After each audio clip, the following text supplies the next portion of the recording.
Facebook របស់បងប្អូនតើគេដឹងថានរណាជា friend របស់បងប្អូនដែរទេហើយពួកគេដឹងដោយវិធីណាបាទបងប្អូនប្រកាសជាមិនពិបាកឆ្លើយទេមែនទេចុះបើបងប្អូនមិនចង់ឲ្យគេឃើញថានរណាខ្លះជា friend របស់បងប្អូនតើបងប្អូនត្រូវធ្វើយ៉ាងដូចម្ដេចបាទអញ្ចឹងក្នុងវីដេអូមួយនេះខ្ញុំនឹងបង្ហាញបងប្អូនទាំងអស់គ្នាពីរបៀបបិទកុំឲ្យគេឃើញ friend របស់យើងមុននឹងចូលដល់ការបង្ហាញរបស់ខ្ញុំសូមបងប្អូនទាំងអស់គ្នាជួយចុច like ជួយ follow page និងជួយចុច subscribe លើ channel YouTube ដើម្បីទទួលបាននៅវីដេអូថ្មីៗជាបន្តបន្ទាប់នៅពេលក្រោយទៀត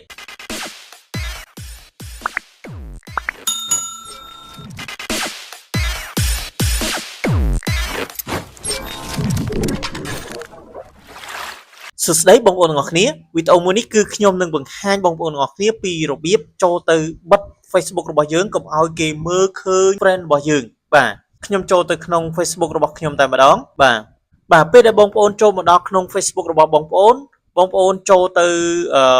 profile របស់បងប្អូនបើ Android វានៅខាងលើណារបស់ខ្ញុំទូរស័ព្ទ iPhone គឺនៅខាងក្រោមប៉ុន្តែបើ Android នៅខាងលើបងប្អូនចូលទៅកន្លែងហ្នឹងមកបាទអញ្ចឹងខ្ញុំចូលទៅក្នុងកន្លែង profile នេះបាទបន្ទាប់មកបងប្អូនចូលទៅ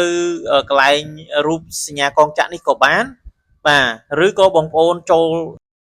យកពាក្យ setting ក៏បានដែរនេះ setting and privacy បាទបងប្អូនចូលហ្នឹងក៏បានដែរបាទពេលបងប្អូនចុចលើ setting and privacy រួចហើយបងប្អូនចុចលើ setting មួយទៀតមកបាទពេលដែលបងប្អូនចូល setting ហើយវាចេញមកដល់កន្លែងនេះបងប្អូន scroll ចុះទៅក្រោមទៅបាទ scroll ចុះមកក្រោមបងប្អូនទៅរកពាក្យថា how people find and contact you បាទអញ្ចឹងបងប្អូនចុចលើអាហ្នឹងមកបាទបន្ទាប់ពីបងប្អូនចុចមកដល់កន្លែងនេះបងប្អូននឹងឃើញ clear នេះមួយបាទ who can see your friend list បាទអញ្ចឹងបងប្អូនចុចកន្លែងហ្នឹងមកបាទបន្ទាប់ពីបងប្អូនចុចអាហ្នឹងហើយបងប្អូនមកដល់កន្លែងនេះបងប្អូនឃើញមាន5ចំណុចដែលយើងត្រូវកំណត់អញ្ចឹង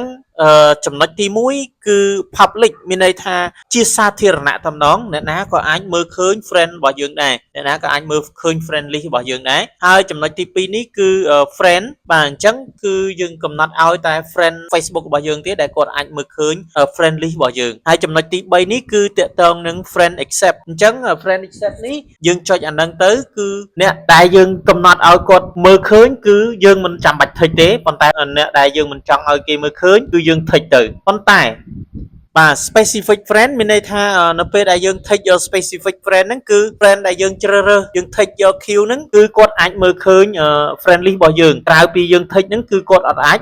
មើលឃើញ friend list របស់យើងទេបាទហ្នឹងគឺ specific friend ហើយមួយទៀតគឺ